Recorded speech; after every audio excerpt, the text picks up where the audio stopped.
Hi, I'm Jenny. Welcome to Mysterious Writings YouTube channel. In this episode, MW investigates when Forrest hid his treasure chest. In an early podcast done by Irene Rawlings, she mentions that Forrest hid the treasure before July of 2010. Let's explore.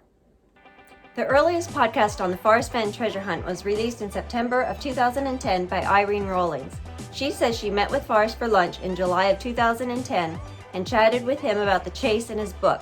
The episode is based on that visit. It basically gives a short introduction to Forrest's memoir, The Thrill of the Chase.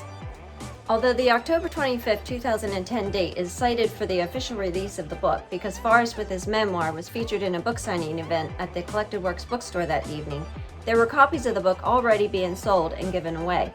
In the podcast, Irene mentions the book was available at Collected Works bookstore, and she herself reads a chapter out of The Thrill of the Chase during the podcast.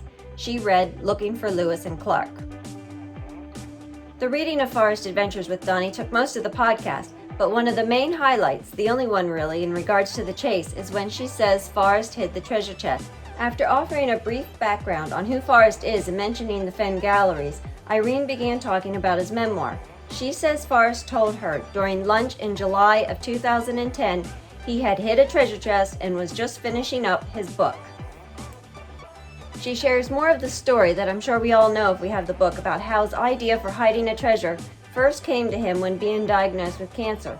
She says the book contains clues to this treasure chest hidden somewhere in the mountains north of Santa Fe, and that it includes other stories of Forrest's amazing life and adventures.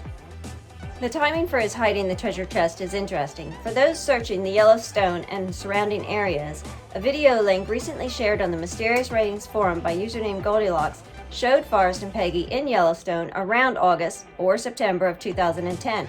This certainly offered proof he could have hidden the treasure during that time there. However, this podcast suggests it was hidden earlier.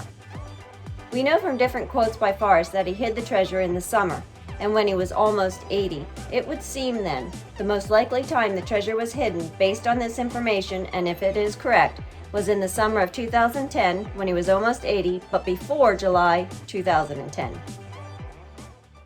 So had Forrest taken a trip up north during that time? Do we know?